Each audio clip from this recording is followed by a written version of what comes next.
Gold trusted gold buyers మీరు తాకట్టు పెట్టిన బంగారాన్ని విడిపించి ఈ రోజు ఉన్న మార్కెట్ ధరకు కొనబడను.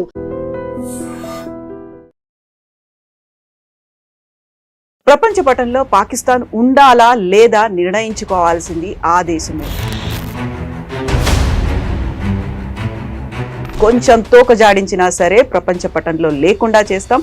ఆపరేషన్ సింధూర్ 2.0 ఏ క్షణమైనా జరగొచ్చు.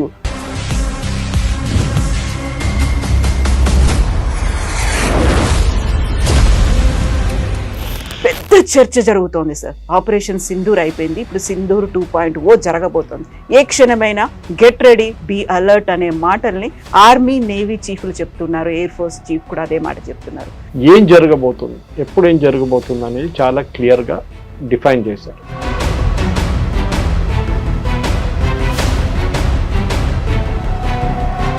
ఇది కొట్టాల్సింది, ఇది కొట్టేసిన తర్వాత మీరేం చేయకండి. ఇమ్మీడియట్గా మనం కైరానా హిల్స్ కానివ్వండి, జకోబాబాద్ కానీ వాళ్ళ సర్గోడా ఎయిర్ ఫోర్స్ బేస్ కొట్టినప్పుడు వాళ్ళు ఆటోమేటిక్లీ ఒక సరెండర్ ప్లాన్ మీద వచ్చేసారు. వాళ్ళు వీ వాంట్ సీజ్ ఫైర్ అని. దాని తర్వాత ట్రంప్ వచ్చి నేనే చేశాను చెప్పి ట్రంప్ అసలు రోల్ లేకుండే. సర్ క్రీక్ కి సంబంధించి వాళ్ళు తీసుకున్నటువంటి ఒక చర్యలు, అక్కడ వైమానిక స్థావరాలను కావచ్చు, లేకుంటే వాళ్ళ రక్షణ స్థావరాలను ఏర్పాటు చేస్తున్నారు, అందువల్లే అలర్ట్ గా ఉండాల్సిన అవసరం ఉంది అనేది ఒక మాట రాజ్నాథ్ సింగ్ చెప్తున్నారు. సర్ క్రీక్ అనేది ఒక పాత ఇష్యూ ఉండే, అన్రిజాల్వ్డ్ ఇష్యూ. ఏదో మన అరుణాచల్ వైపు ప్రదేశ్ కానీ, అరుణాచల్ ఉన్నా కానీ, ఇటువైపు జమ్మూ కాశ్మీర్లో ఉన్న అన్రిజాల్వ్డ్ ఇష్యూలో సర్ క్రీక్ కూడా ఒక ఇష్యూ.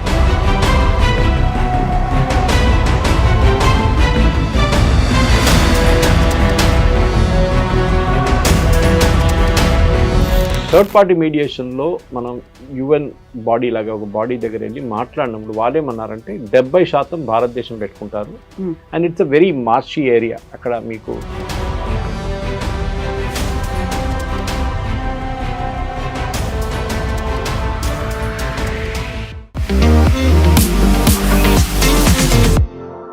నమస్తే, నేను Kavitha. Welcome to iDream news and నిజాలు. ప్రపంచ పటంలో పాకిస్తాన్ ఉండాలా లేదా నిర్ణయించుకోవాల్సింది ఆ దేశమే. కొంచెం తోక జాడించినా సరే ప్రపంచ పటంలో లేకుండా చేస్తాం. ఆపరేషన్ సింధూర్ 2.0 ఏ క్షణమైనా జరగొచ్చు. ఆర్మీ చీఫ్, నేవీ చీఫ్, దీంతో పాటుగా రక్షణ శాఖ మంత్రి రాజ్నాథ్ సింగ్ చేసినటువంటి వ్యాఖ్యలు ఇవి. యాక్చువల్ గా ఆపరేషన్ సింధూర్ 2.0 ఎప్పుడు జరగబోతోంది, something big is going to happen అనేటువంటి మాట ఎందుకు వినిపిస్తోంది? మనతో పాటుగా ఉన్నారు సీనియర్ జర్నలిస్ట్ సురేష్ కొచ్చాతిల్ గారు. సార్ నమస్తే. పెద్ద చర్చ జరుగుతోంది సార్. ఆపరేషన్ సింధూర్ అయిపోయింది, ఇప్పుడు సింధూర్ 2.0 జరగబోతోంది. ఏ క్షణమైనా గెట్ రెడీ, బీ అలర్ట్ అనే మాటల్ని ఆర్మీ నేవీ చీఫ్లు చెప్తున్నారు, ఎయిర్ ఫోర్స్ చీఫ్ కూడా అదే మాట చెప్తున్నారు. ఎందుకు సార్ ఇంత సడన్ గా ఎందుకని ఆ వాదన వస్తోంది, మాట వినిపిస్తోంది? యాక్చువల్లీ జరుగుతుందని వాళ్ళు చెప్పలేదు. జరిగింది ఏంటంటే Upendra Dwivedi general army chief ఇంకా ఎయిర్ ఫోర్స్ చీఫ్ ఇద్దరు మాట్లాడినప్పుడు ఏం చెప్పారంటే స్పెసిఫిక్లీ ప్లాన్ 2047 అన్న ఒక ప్లాన్ డెవలప్ చేశారు. దాంట్లో భాగంగానే ఏం జరగబోతుంది, ఎప్పుడు ఏం జరగబోతుంది అనేది చాలా క్లియర్గా డిఫైన్ చేశారు. ఈ జరిగిన ఆపరేషన్ సింధూర్లు కూడా ఆర్మీ చీఫ్ కానీ ఎయిర్ ఫోర్స్ చీఫ్ ఏం చెప్పారంటే ఒక ఓపెన్ ఎండెడ్ ఆబ్జెక్టివ్ కాకుండా క్లోజ్డ్ ఎండ్ ఆబ్జెక్టివ్ పెట్టారు. అంటే యుద్ధం ఎప్పుడు మొదలు పెడతాము, యుద్ధం ఏ ఆబ్జెక్టివ్ చేరుకున్నప్పుడు బంద్ చేయాలనేది. ఇప్పుడు రష్యన్ యుక్రెయిన్ వార్ చూస్తున్నాం. రష్యా యుక్రెయిన్ వార్లో ఎండింగ్ లేదు, ఎవరికి తెలియదు ఎప్పుడు ఆగుతుందని. ఈవెన్ ఇజ్రాయెల్ గాజా జరుగుతున్న యుద్ధాలు కూడా టెక్నికల్ యుద్ధం అని చెప్పలేను, ఎందుకంటే ఒక సైడ్ టెర్రరిస్ట్ ఉన్నారు, ఇంకో సైడ్ ఒక ఆర్మీ, రెగ్యులర్ ఇజ్రాయలీ ఆర్మీ. కానీ మన రష్యా యుక్రెయిన్ అట్లా కాదు, ఇద్దరు మ్యాచింగ్ అవుతున్నారు. వాళ్ళ గవర్నమెంట్స్ ఉన్నాయి, రెండు దేశాలు ఉన్నాయి. అక్కడ చూడండి ఇప్పుడు దాకా దాన్ని ఆపలేకపోయారు, ఎందుకంటే ఎండ్ ఆబ్జెక్టివ్ లేదు. ఏంటి, ఎందుకు మొదలైంది రష్యా యుక్రెయిన్ వార్ అంటే యుక్రెయిన్ నేటోని తీసుకొచ్చి రష్యా పక్కన పెడదాం అనుకున్నారు. అంటే నేటో ఫోర్సెస్ని, నేటోలు చేరిపోతే మాకు కూడా ప్రొటెక్షన్ ఉంటుందని యుక్రెయిన్ అనుకున్నారు.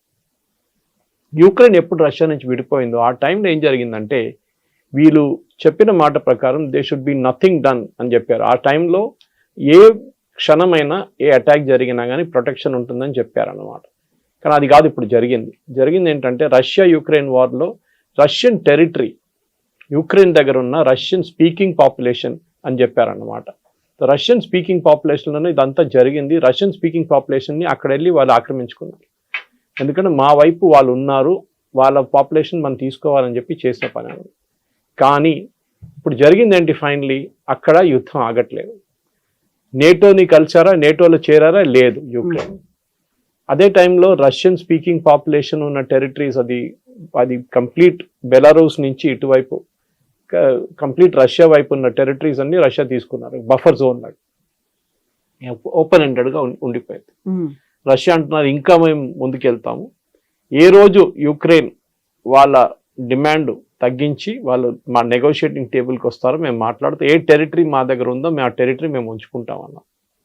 ప్రెసిడెంట్ ట్రంప్ ట్రై చేశారు, ప్రైమ్ మినిస్టర్ మోదీ గారు మాట్లాడారు, చాలా మంది ట్రై చేశారు, కానీ ఆ వార్ ఆగట్లేదు. కానీ మన ఆపరేషన్ సింధూర్ చూడండి, ఒక ఆబ్జెక్టివ్ ఏంటంటే we will hit that terrorist camps. 21 terrorist camp identify చేస్తారు, 9 కొట్టాం. ఆబ్జెక్టివ్ అయిపోయింది. మేము అనుకున్నాం అయిపోతుంది, ఇంకా ముందుకు వెళ్ళదు అనుకున్నాం.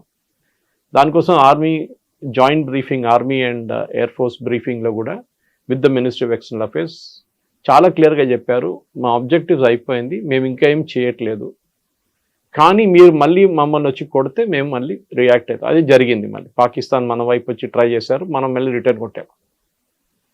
ఓపెన్ ఎండెడ్ ఉండే, అది కాదు క్లోజ్డ్ ఎండ్ ఉండే. ఆబ్జెక్టివ్ ఏంటి, పాకిస్తాన్ మిలిటరీ ఇన్ఫ్రాస్ట్రక్చర్ని కొట్టాలని నెక్స్ట్ స్టెప్ ఉండే, అది కొట్టారు. ప్రెసిజన్ స్ట్రైక్ అని అనుకున్నారు, precision strike, and it was objective very clear. ఇది కొట్టాల్సింది, ఇది కొట్టేసిన తర్వాత మీరు ఏం చేయకండి. ఇమ్మీడియట్ గా మన కైరానా హిల్స్ కానివ్వండి, జకోబాబాద్ కానీ వాళ్ళ సర్గోడా ఎయిర్ ఫోర్స్ బేస్ కొట్టినప్పుడు వాళ్ళు ఆటోమేటిక్లీ ఒక సరెండర్ ప్లాన్ మీద వచ్చేసారు. వాళ్ళు వీ వాంట్ సీజ్ ఫైర్ అన్నారు, టికెట్ అని చెప్పాం మనం. డీజీఎంఓ మాట్లాడుకున్నారు.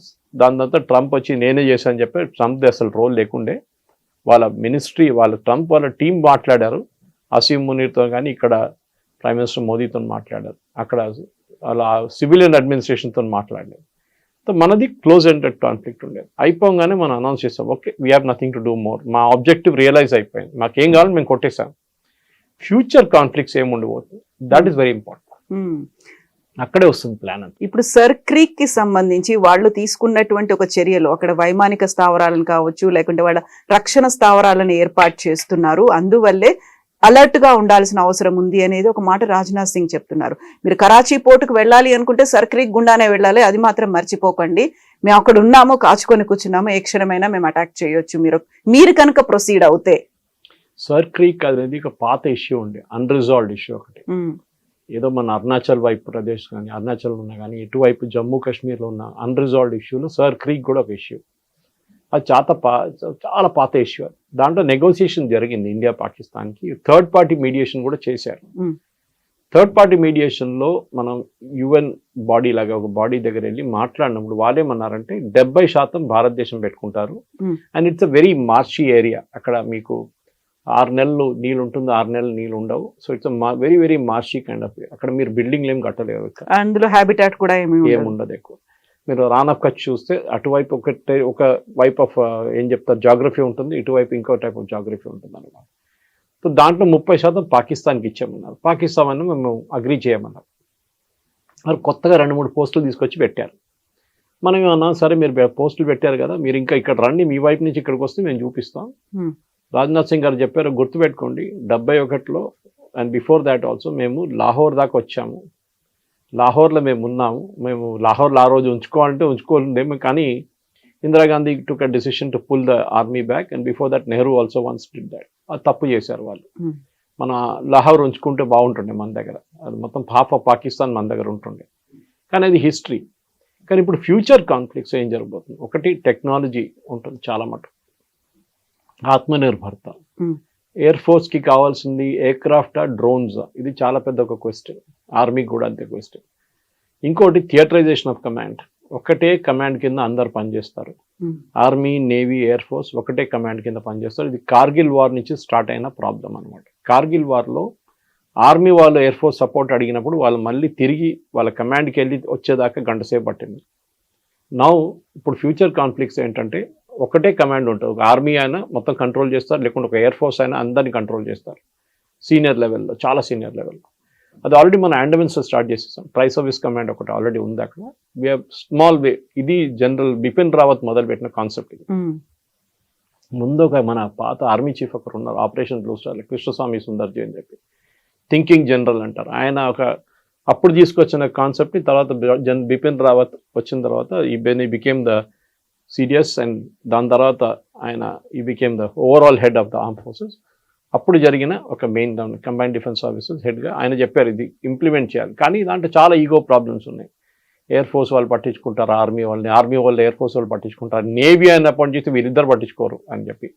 ఎనీవే అది నడుస్తుంది, ఆ ప్లాన్ ఇస్ గోయింగ్ ఆన్. కానీ దానికన్నా ముందు టెక్నాలజీ వైజ్ మనం ఏం చేయబోతున్నాం చాలా పెద్ద క్వశ్చన్. దాంట్లో ఆత్మనిర్భరత ఒకటి ఉంటుంది. ఎందుకంటే ఇండిజనైజేషన్, ఇప్పుడు మన రఫాల్ తీసుకోండి, ఆల్రెడీ మన దగ్గర 3 స్క్వాడ్రన్లు ఉన్నాయి, ఇంకా 3 తెప్పిస్తున్నాం నేవీ కోసం. అది కాకుండా నెక్స్ట్ సెట్ ఆఫ్ 6 లేకుంటే 8 లేకుంటే 11 స్క్వాడ్రన్లు ఆర్డర్ చేయబోతున్నాం. కానీ రఫాల్ దగ్గర ఏం చెప్పారంటే, రఫాల్ కాదు వాళ్ళ పేరెంట్ కంపెనీ దగ్గర ఏం చెప్పారంటే, మీరు మొత్తం భారతదేశంలో తయారు చేయాలి, అట్లీస్ట్ 70% ఇండిజనైజేషన్ ఉండాలని చెప్పారు. డెస్సా అని వాళ్ళ పేరెంట్ కంపెనీ వాళ్ళకి చెప్పారు, వాళ్ళు అగ్రీ చేశారు. సో హైదరాబాద్లో ఇప్పుడు దానిది ఫస్ట్ స్టార్ట్ అయిపోయింది. ఏంటి, షెల్ తయారు చేస్తున్నారు టాటా వాళ్ళు, టాటా రఫాల్. సాఫ్రాన్ అని చెప్పి రఫాల్లో పెట్టి మెయిన్ ఇంజిన్ వాళ్ళ కంపెనీ కూడా హైదరాబాద్లో ఉంది, బెంగళూరులో ఉంది. సో మనం ఏం చేస్తున్నాం అంటే ఈ మొత్తం టెక్నాలజీని వీఆర్ బ్రింగింగ్ ఇట్ హోమ్. మనం ఖర్చు పెడుతున్న డబ్బుల్లో మన దగ్గరే 70% ఉండిపోవాలి, మన కంపెనీలకే బిజినెస్ రావాలి, మన దేశంలోనే యంగ్స్టర్స్కి ఛాన్స్ రావాలన్న. ఇది టెక్నాలజీ వైపు ఉంటే, నెక్స్ట్ వైపు ఏంటంటే పొలిటికల్ డిసిషన్ మేకింగ్లో చాలా మటుకు మోదీ గారు ఈసారి ఫ్రీ హ్యాండ్ ఇచ్చారు ఆర్మీ, నేవీ, ఎయిర్ ఫోర్స్కి. మీరు ఆబ్జెక్టివ్ ఇది, మీరు డిసైడ్ చేయండి ఎట్లా చేయాలి, ఏ టైం చేయాలి, ఎప్పుడు చేయాలని మీరు డిసైడ్ చేయాలి. అనుకుంటే పెహల్గాం జరగాలని చాలా మంది అడిగారు, ఏంటి మోదీ గారు ఏం చేయట్లేదు, 5 రోజులు అయింది, 10 రోజులు అయింది, ఏం చేయట్లేదు అని. అంతా ప్లానింగ్ చేయాల్సి వస్తుంది, ఏదో వెళ్ళి కొట్టడం కాదు. యూ నీడ్ అబ్సల్యూట్ ఇంటెలిజెన్స్, ఏం జరగబోతుంది, ఎక్కడ ఉంది అని. సో అదే జరిగింది. And what your seen is a result మనం చూసాం ఆపరేషన్ సింధూర్ది, చాలా ప్రిసైజ్గా కొట్టాం మనం. అది నెక్స్ట్ ఫ్యూచర్ వార్స్లో 2047 ప్లాన్ ప్రకారం అది కూడా షార్ట్ వార్స్ ఉంటుంది, చిన్న చిన్న బర్స్ట్లో 3 రోజులు 4 రోజులు ఉంటుంది అని క్యాల్కులేట్ చేస్తున్నారు. ఎందుకంటే దానికన్నా ఎక్కువ పాకిస్తాన్ డ్రాగ్ చేయలేరు. పాకిస్తాన్ ఒక యుద్ధం చాలా రోజులు నడిపేయలేరు. మనం బంగ్లాదేశ్ వైపు చూసాం, ఈస్ట్ పాకిస్తాన్లో కాకుండా మనం 65లో చూసాం, 68 చూసాం. So we're seen different. పాకిస్తాన్తో జరిగిన చాలా మటుకు వార్ 71లో కూడా వాళ్ళ దగ్గర స్టేయింగ్ కెపాసిటీ లేదు ఎక్కువ. చిన్న దేశం, చిన్నదంటే ప్రతి బిగ్, బట్ వాళ్ళ దగ్గర స్టేయింగ్ కెపాసిటీ లేదు. సరే యూఎస్ నుంచి ఆయుధాలు తీసుకుంటే ఆయుధాలు తీసుకోవచ్చు, బండి కొనొచ్చు, డ్రైవింగ్ చేయాలి కదా ఎవరైనా, అది ప్రాబ్లం అని అయిపోయింది. చైనీస్ దగ్గర నుంచి ఎయిర్క్రాఫ్ట్ తీసుకున్నారు, అది ఇప్పుడు బాగా పనిచేయట్లేదు, దాని ఇంజిన్స్ పోయింది అంటున్నారు. రష్యా దగ్గర నుంచి ఇంజిన్ తీసుకున్నా అని చెప్పి నిన్న ఒక కథ పెట్టారు Jayaram Ramesh, it turned out to be fake. So వాళ్ళ దగ్గర బేసిక్ ప్రాబ్లం ఏంటంటే ఇప్పుడు ఇరాన్ని ట్యాకిల్ చేయడానికి యుఎస్ పాకిస్తాన్ని వాడుకుంటున్నారు. ఇప్పుడు చూడు, నిన్న కూడా ఇజ్రాయెల్ మాట్లాడారని చెప్పి షబాజ్ షరీఫ్ క్లెయిమ్ చేస్తున్నారు. ఇదే ఇజ్రాయెల్ని తిట్టిన మనిషి షబాజ్ షరీఫ్. గాజాలు అది నడుస్తుంది, ఇది నడుస్తుంది. ఎందుకంటే ఇజ్రాయెల్కి ఇరాన్ని కొట్టాలి, వాళ్ళ ఏం అది. లాస్ట్ రెజీమ్ ఒకటి ఉండిపోయింది, అదొకటే. Saddam Hussein is not there, Gaddafi is not there, Hafiz al Saeed is not there. ఇక్కడ మన సిరియాలో ఎవరు లేరు, అందరు ఖాళీ చేసేసారు వాళ్ళ దుకాణం. మిగిలిపోయింది ఒకటే ఇరాన్. ఇరాన్ మీద దాడి చేస్తే వాళ్ళ నెక్సస్ ఈవిల్ ఫినిష్ అయిపోతుంది. ఆల్రెడీ హెజ్బుల్లా ఫినిష్ చేసేస్తారు, హమాస్ని ఫినిష్ చేసేస్తారు, మిగిలిన హూతీలు ఒకటే, వాళ్ళని కూడా కంట్రోల్ చేసుకోవాలి. సో భారతదేశం వైపు నుంచి మన స్ట్రాటజీ ఏంటంటే టెక్నాలజీ వైజ్ మనం రెడీ ఉండాలి. ఇంకోటి, వార్ అనేది క్విక్ రియాక్షన్ టైం ఉండాలి. అంటే మనం ప్లాన్ చేసి మనకు 10 రోజులు 20 రోజులు దొరకపోవచ్చు ఫ్యూచర్లో. మనం ఇప్పుడు కొట్టారనుకోండి పాకిస్తాన్ ఇవాళ రాత్రి, మనం ఎట్లా డిఫెండ్ చేస్తాం మనం చూసాం, చాలా బాగా డిఫెండ్ చేసాం మనం. వాళ్ళ వైపు నుంచి వచ్చిన డ్రోన్లు కానీ మిసైల్ అన్ని ట్యాకిల్ చేసాం మనం. నెక్స్ట్ వాళ్ళు అది వాడరు, ది ఆల్రెడీ ఎక్స్పీరియన్స్డ్, వాళ్ళు తెలిసిపోయింది మనం ఎట్లా బ్లాక్ చేస్తున్నాం. అంటే వాళ్ళు కొత్త టెక్నాలజీ వాడతారు. ఇప్పుడు యూఎస్ వాళ్ళకి టెక్నాలజీ ఇస్తున్నారంట, చైనా నుంచి తీసుకుంటున్నారు, కానీ చైనా యూఎస్ ఇద్దరు కలిసి వాడరు టెక్నాలజీ, ఏదో ఒకటే వాడతారు వాళ్ళు. సో మన వైపు నుంచి కూడా వీ షుడ్ బి రెడీ. కానీ దాన్ని అడ్వర్టైజ్ చేయక్కర్లేదు, మేము ఇది చేస్తున్నాం అది చేస్తున్నాం అని చెప్పి. చేయాల్సింది క్వైట్గా చేసి that we should be prepared. అదే చెప్పారు ఆర్మీ చీఫ్ కూడా చెప్పారు, that future war will be stronger. Pakistan ఇంకా కొత్తది ఏదైనా సర్కస్లు ట్రై చేస్తే దెబ్బ చాలా సీరియస్గా ఉంటుంది. పాకిస్తానే ఉండకుండా పోతుంది అనమాట. Pakistan will cease to exist. అంటే ఒక న్యూక్లియర్ వార్ అని చెప్పట్లేదు, కానీ Pakistan will cease to exist అంటే మొత్తం వాళ్ళ కంప్లీట్గా ధ్వంసం చేసేస్తారు. ఇప్పుడు చూసింది ఒక సినిమా ట్రైలర్ లాగా అనమాట. సరిగ్గా సినిమా ఇంకా వస్తుంది, చాలా డిస్టెన్స్ ఉంది, సినిమా ఒకటి వస్తుంది. So at the same time ఇప్పుడు మన దగ్గర కూడా డిఫెన్స్ సిస్టమ్ కి సంబంధించి మనం తీసుకోవాల్సినటువంటి యుద్ధ విమానాలు కావచ్చు, లేకుంటే ఫైటర్ జెట్లు, రాఫెల్లు, వీటన్నిటికీ మన దగ్గర కొనుగోలు అనేది అంటే లైక్ మనం కొనుక్కోవాలి అనుకున్నప్పుడు కెపాసిటీ తగ్గిపోతోందని ఈ మధ్యన వస్తున్నటువంటి వార్తలు కూడా F-16లు తీసుకోవాలా, లేకుంటే S-47లు 56లు తీసుకోవాలా, వీటితో పాటుగా ఎక్కడి నుంచి తీసుకోవాలి, ఒక క్రైసిస్ అనేది కనిపిస్తుంది. కాబట్టి చైనా ఇస్ కమింగ్ ఫార్వర్డ్, మేము అమ్ముతాము మీరు తీసుకోండి, 5 ఏళ్లలో మేము 5 ఇస్తాము అనే వార్తలు ఇవన్నీ కూడా యాక్చువల్గా ఏది ఎంత రిలయబుల్ గా ఉంది సార్? ఫైటర్ ఎయిర్ క్రాఫ్ట్ అనేది నేను కొంత ఎయిర్ ఫోర్స్ వాళ్ళ దగ్గర మాట్లాడాను దీని గురించి ఆఫ్టర్ ఆపరేషన్ సింధూర్. డ్రోన్ చూడండి, ఇప్పుడు మన యుక్రెయిన్ రష్యా వార్లో డ్రోన్స్ ఎక్కువ వాడుతున్నారు, ఫైటర్ ఎయిర్ క్రాఫ్ట్ చాలా తక్కువ. ఒక $20,000 డ్రోన్ ఒక 1.8 మిలియన్ ఒక మిసైల్ని కొట్టుపడేస్తుంది. అట్లనే ఎయిర్ క్రాఫ్ట్ కూడా తక్కువేం కాదు, ఒక F-35 $100 million అంటారు దానికి. అంత ఎక్స్పెన్సివ్ ఎయిర్ క్రాఫ్ట్ మెయింటైన్ చేయాలన్నా వద్దా అనేది మనకు పెద్ద క్వశ్చన్. నెక్స్ట్ మనకు కూడా మన వైపు నుంచి యాక్మా కానీ దానికన్నా ముందు తేజస్ 1 and 2కి మనం చాలా మటుకు డిలేస్ అయింది మన దగ్గర, DRDO వైపు నుంచి, HAL వైపు నుంచి. అది ఎయిర్ ఫోర్స్ చీఫ్ చాలా క్లియర్గా చెప్పారు, వాళ్ళకి చెప్పిన డెడ్ లైన్ వాళ్ళు మీట్ చేయట్లేదు. సో వాళ్ళు డెడ్ లైన్ మీట్ చేయకపోతే ఏం చేయాలి? వాళ్ళ మెయిన్ ప్రాబ్లం ఏముంటుంటే ఇంజిన్ గురించి. ముందు మనం GE దగ్గర నుంచి ఇంజిన్ తీసుకుందాం అనుకున్నాం from US for the basic air craft training, అది జరగలేదు. దాని తర్వాత అప్పుడు దాకా తేజస్లో కొత్త ఇంజిన్ తీసుకొచ్చాం, దాని తర్వాత ఫ్రెంచ్ వాళ్ళు ఆఫర్ చేశారు ఇప్పుడు. దాని తర్వాత ఎక్మా ఉంది, నెక్స్ట్ జనరేషన్ 4.5 సిస్టమ్ ఒకటి ఉంది, జనరేషన్ ఫైటర్, దానికి కావాల్సిన ఇంజిన్. మిగతా అన్ని మనం ఏవియానిక్స్ దాకా షెల్ అన్ని తయారు చేసుకుంటాం. Engines are very very crucial. ఇది ఎట్లయిపోతుందంటే మనం కార్ షోరూమ్కి వెళ్ళిన తర్వాత వాడు కార్ చూపించి ఇది 5 లక్షల కార్ అంటాడు, మీరు చాలా హ్యాపీ అయిపోతారు, ఇంత తక్కువ నా కార్ వస్తుంది, దాంట్లో అంటాడు ఇంజిన్ లేదంటాడు, మళ్ళీ ఇంజిన్ పెడితే ఇంత అవుతా అంటాడు. So air craft is like that. Fighter air craft కొనేటప్పుడు మనకి ఏం కావాలో అది అడుగుతారు వాళ్ళు. మీ వైపు నుంచి ఎక్కడెక్కడ ఆపరేట్ చేయాలి, డెసర్ట్ ఆఫ్ రాజస్థాన్, లద్దాఖ్లో -40 degrees, లేకుంటే అరుణాచల్ ప్రదేశ్లో ఉన్న వర్షాల్లో ఎక్కడ యూజ్ చేస్తారు ఎయిర్ క్రాఫ్ట్. ఎందుకంటే తీసుకున్న 3-4 స్క్వాడ్రన్లు తీసుకుంటాం కదా, ఒక స్క్వాడ్రన్ అంటే 14 నుంచి 16 ఎయిర్ క్రాఫ్ట్. సో దాని ఇంజిన్ డెవలప్ చేయాల్సి వస్తుంది. ఇంజిన్ ఈచ్ ఎయిర్ క్రాఫ్ట్కి ఒక్కొక్కసారి కొంటున్నప్పుడు డిఫరెంట్ ఇంజిన్స్ ఉంటుంది. ఇప్పుడు రష్యా దగ్గర తీసుకున్నప్పుడు రష్యా వాళ్ళు దాంతో సర్వీస్ ఇస్తారు మనకి, we will take care of the air craft. The US problem ఏంటంటే ఇట్లానే బ్లాక్మెయిల్ చేస్తారు. దీనికన్నా ముందు కూడా మనం న్యూక్లియర్ బ్లాస్ట్ చేసినప్పుడు పోఖ్రాన్లో మొత్తం బ్యాన్ చేసి పడేస్తారు వాళ్ళు. ఆలోచించండి, మీరు కొత్త కొత్త ఎయిర్ క్రాఫ్ట్ తీసుకుంటారు, F-35 తీసుకుందాం అనుకున్నా, తీసుకోరు, అది ప్రసక్తే రాదు. తీసుకుంటే కూడా దాని స్పేర్ పార్ట్స్ రేపు ఆపేసి ఏం చేస్తారు మీరు? It become junk. బ్లాక్మెయిల్ చేసిన దానికి US ఇస్ ఎక్స్పర్ట్స్. మనం ఏం చేయాలంటే కొంటున్నప్పుడు instead of buying wholesale Russia దగ్గర నుంచి, లేకుంటే ఫ్రాన్స్ దగ్గర నుంచి, లేకుంటే US దగ్గర నుంచి కొనే బదులు mix and match of air craft కొనాల్సి వస్తుంది. F-16 ఇస్ వెరీ పాత టెక్నాలజీ, అది F-16 పోయింది కంప్లీట్గా. We have to take new technology. 5th generation ఫైటర్కి వచ్చేసాం ఇప్పుడు, 3rd generation కాదు ఇప్పుడు మనకు కావాల్సింది. సో 5th generation ఎయిర్ క్రాఫ్ట్లో మనం కూడా యాక్మా అని చెప్పి తయారు చేస్తున్నాం ఒకటి కొత్త టెక్నాలజీతో.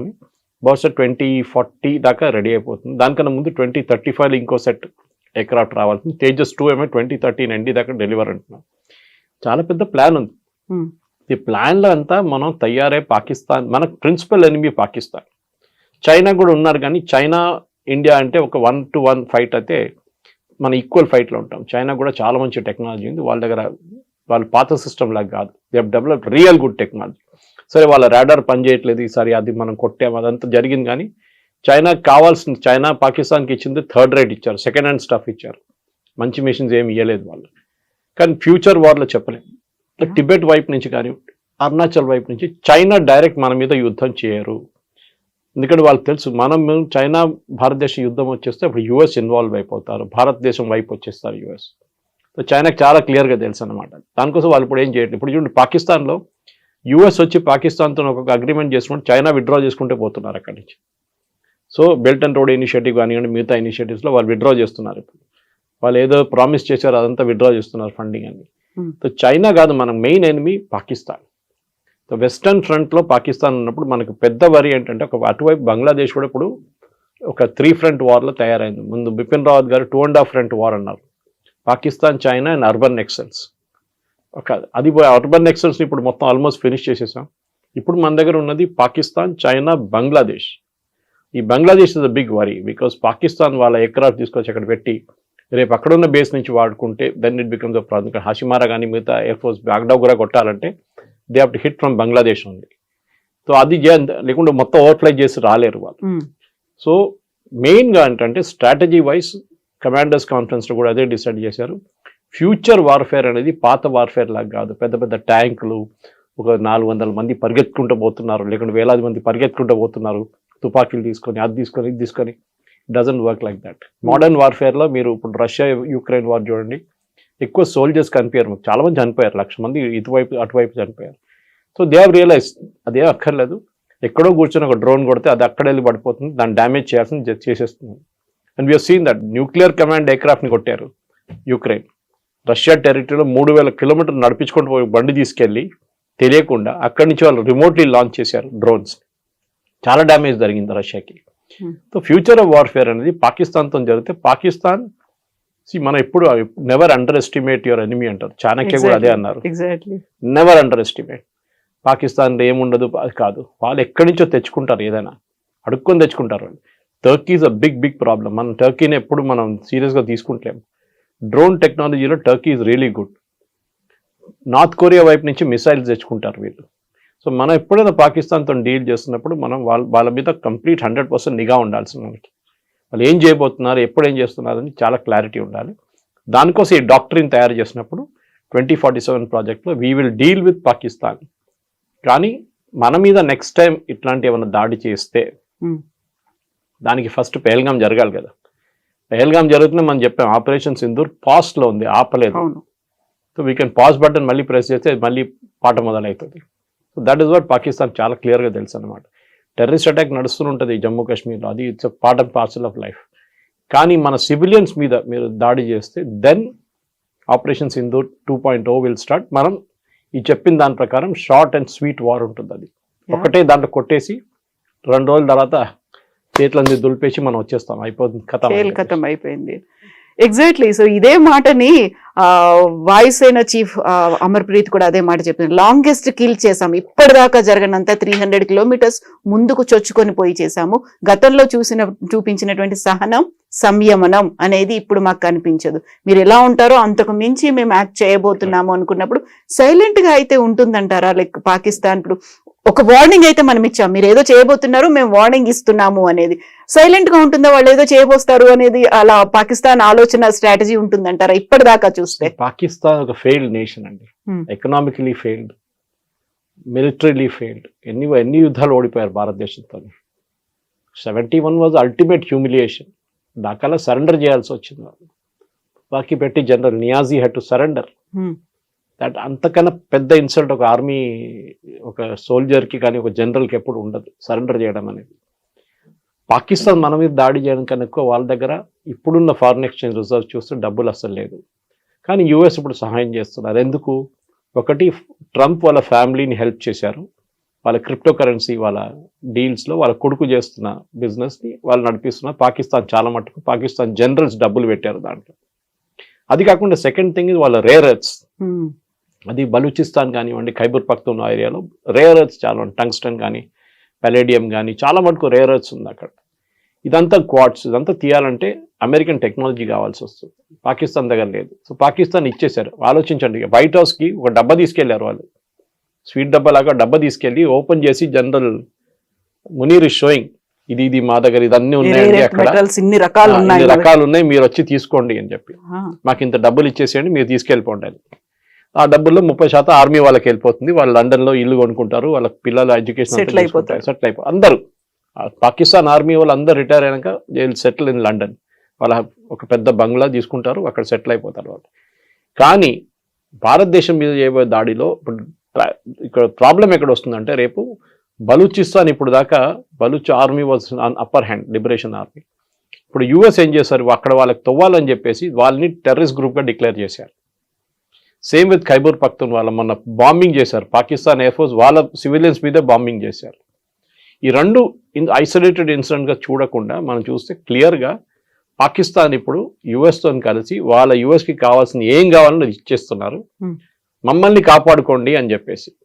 సో రేపు యుద్ధం జరగడానికి ప్రసక్తి లేదు. ఎందుకంటే అమెరికా ఉన్నప్పుడు దాకా మనం ఏం చేయం అక్కడ. అమెరికా కూడా సెల్ఫిష్ ఇంట్రెస్ట్ ఉంటుంది.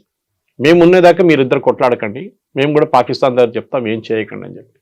కానీ మన పికింగ్ పాయింట్ ఎక్కడ వస్తుందంటే, మన దగ్గర ఈ టెర్రర్ గ్రూప్స్ పంపిస్తూనే ఉన్నారు. ఒక ఫ్యాక్టరీ ఉంది అక్కడ, ఉమ్, అది లష్కర్ తోయిబా కానివ్వండి, మన మిగతా టెర్రర్ గ్రూప్స్ అక్కడ ఏదైనా కానివ్వండి, వీళ్ళందరూ తయారు చేసి పంపిస్తున్నారు టెర్రర్ గ్రూప్స్ని ఇక్కడ, జైషే మహమ్మద్ వీళ్ళందరూ, హిజ్బుల్ ముజాహిదీన్. హిజ్బుల్ ముజాహిదీన్. సో వీళ్ళని ఆపడానికి మనం స్ట్రాటజీ ఒకటి పెట్టుకోవాలి, చాలా clear. Next attack Sindoor will start again. America అక్కడ ఉన్నారో లేదో మాకు తెలియదు. So America selfish interest, Pakistan చూసుకోండి, టెర్రర్ గ్రూప్స్ని మా వైపు పంపించకూడదు.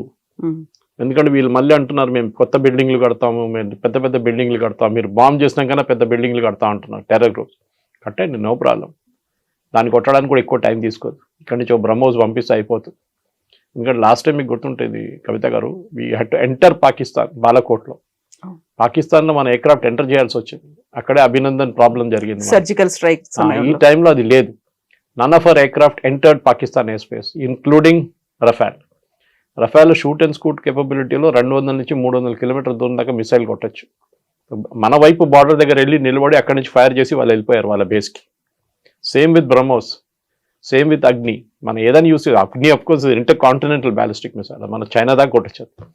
కానీ పాకిస్తాన్ వైపు 300 కిలోమీటర్ మన నార్మల్ మిసైల్స్ నడిచిపోతుంది.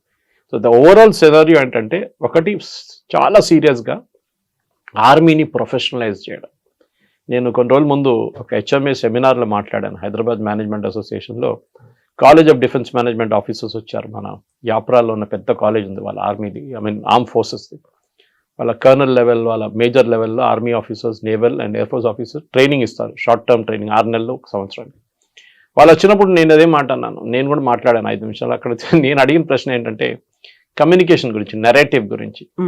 మనం యుద్ధం గెలిచాం కానీ నెరేటివ్ ఓడిపోయామా అని చెప్పేసి. పాకిస్తాన్ ఇప్పుడు కూడా చెప్పుకుంటున్నారు మేము 5 కొట్టాము, 7 కొట్టాము, 9 కొట్టాము, 11 కొట్టామని. సరే నాయన, ప్రూఫ్ అయితే చూపి అంటే ప్రూఫ్ లేదు, మీ సోషల్ మీడియాలో ఉంది, మీరు చూసుకోండి అంటున్నారు. ఆలోచించండి. సో మన ఆర్మీ దగ్గర ఉన్న అన్నిటికంటే పెద్ద వీక్నెస్ ఇప్పుడు ఏంటంటే కమ్యూనికేషన్ స్కిల్స్. అది మనం పాకిస్తాన్ చూడండి, ఒక రోజులో వాళ్ళు 3 ప్రెస్ కాన్ఫరెన్స్ 4 ప్రెస్ కాన్ఫరెన్స్ చేశారు DGISPR, మనం ఒకటే చేశాం. అది వాళ్ళ సోషల్ మీడియా వాళ్ళు వాడుకున్నారు, చాలా మంచిగా వాడుకున్నారు. మన దగ్గర రియాక్షన్ కొంచెం స్లో ఉండే. మీలాంటి నాలాంటి వాళ్ళు వెళ్ళి ట్వీట్ చేశారు. కానీ ఆర్మీ వైపు నుంచి, ఆర్మీ అంటే ఆర్మ్ ఫోర్సెస్, ఇండియన్ ఆర్మ్ ఫోర్సెస్కి ఒక కొత్త కమ్యూనికేషన్ ప్లాన్ తీసుకురావాల్సి వస్తుంది. ఎందుకంటే ఇప్పుడు నడుస్తున్న వార్ అంతా disinformation campaign. Exactly. Ukraine Russia war చూస్తే, యూరోపియన్ న్యూస్ పేపర్స్ చూస్తే యుక్రెయిన్ గెలిచేసింది, రష్యా అయిపోయింది. ఇప్పుడు రష్యా వైపు నుంచి చూస్తే రష్యా అంటున్నారు యుక్రెయిన్ ఎక్కడ, యుక్రెయిన్ లేనే లేదు గేమ్లు అంటున్నారు. సో ఈ డిస్ఇన్ఫర్మేషన్ వార్లో మనం అక్కడ కొత్త డాక్టరీని తయారు చేయాల్సి వస్తుంది. బికాజ్ అక్కడే మనం ఓడిపోతున్నాం ఈ డిస్ఇన్ఫర్మేషన్ వార్లో. మనం పాకిస్తాన్ వైపు కొట్టాం. ఇప్పుడు లాస్ట్లో మీరు చెప్పినట్లు ఎయిర్ ఫోర్స్ చీఫ్ చెప్పారు మొన్న, అమర్జిత్ సింగ్, మేము ఇన్ని ఎయిర్క్రాఫ్ట్ కొట్టాం, మేము ఇన్ని లొకేషన్. మనకు తెలుసు, శాటిలైట్ పిక్చర్స్తో సహా మనం చూపించాం. కానీ వాళ్ళ వైపు నుంచి ఉన్న సోషల్ మీడియా కానీ, వాళ్ళ వైపు నుంచి ఉన్న ట్రోల్స్ కానీ మన మీద పడ్డారు వచ్చి, మనం దాన్ని కౌంటర్ చేయలేకపోయాం. లాస్ట్ డే సీనియర్ ఆఫీసర్స్ని తీసుకొచ్చారు, అప్పుడు కొంచెం మారింది అనుకోండి. కానీ అప్పుడు కూడా ఒక యుద్ధం నడుస్తున్నప్పుడు 24 గంటల్లో చాలా జరగవచ్చు, ఏదైనా జరగవచ్చు. So you need to have regular briefings అన్నమాట. ఎవ్రీ 3 hours 4 hours ఒక అప్డేట్ ఇవ్వాల్సి వస్తుంది. మీరు ఫిజికల్ కాన్ఫరెన్స్ పెట్టక్కర్ కానీ అప్డేట్స్ ఇవ్వాల్సి వస్తుంది, అట్లీస్ట్ ట్వీట్ చేయడం. ఇది ప్రాబ్లం ఎక్కడ వస్తుందంటే, ఇది పొలిటికల్ క్లియరెన్స్ కావాల్సి వస్తుంది. మోదీ గారు దగ్గర నుంచి వెళ్ళి అడగడం కాదు, ట్వీట్ చేయడానికి కూడా army has to take command and control structure ఉంటుంది వాళ్ళ దగ్గర. ఆ పైనుంచి కింద దాకా ఇన్ఫర్మేషన్ వచ్చేదాకా మీకు 3 hours 4 hours పడుతుంది. దాంట్లో అప్పుడు దాకా సిచ్యువేషన్ మారిపోతుంది మళ్ళీ. సో ఈ డాక్టరీన్తో సహా బహుశా ఆర్మీ వాళ్ళు, air force and navy would have planned out. కొత్త వార్ వస్తే ఇన్ఫర్మేషన్ వారే, యుక్రెయిన్ రష్యా వార్లో అదే నడుస్తుంది. రోజుకి రోజు మేము ఒక యుక్రెయిన్లో ఒక బిల్డింగ్ని కొట్టాం, అక్కడ 10 మంది చనిపోయారంటే యుక్రెయిన్ అంటే కాదు 100 మంది చనిపోయారంటారు, just to create an impact. గాజాలో జరిగే అదే ప్రాబ్లం అనమాట. So we have to plan not just missiles but also information campaign kuda anamata. Yes sir, thank you so much sir, thank you. And for more videos, please subscribe to iDream. Please subscribe to iDream. Please subscribe iDream. And please subscribe to iDream. For more videos, subscribe to iDream. please like, share and subscribe to the channel. Congratulations, iDream. Subscribe to iDream. Subscribe to iDream. So subscribe to iDream Media. iDream ki iDream team andarki huge congratulations. Please subscribe iDream Media. Please subscribe to iDream. Subscribe iDream. Please subscribe to iDream. iDream అంటే నా కళల ఛానల్ను subscribe చేసుకున్న నోరు తిరుగుతలేదు, మీరైతే గంట గుర్తు కొట్టండి. For more such videos, please subscribe to iDream. Subscribe to iDream. Please subscribe to iDream. Please subscribe iDream Media. Please do subscribe to iDream. Please subscribe to iDream Media. For best entertainment and information, please subscribe iDream. And don't forget to subscribe to iDream.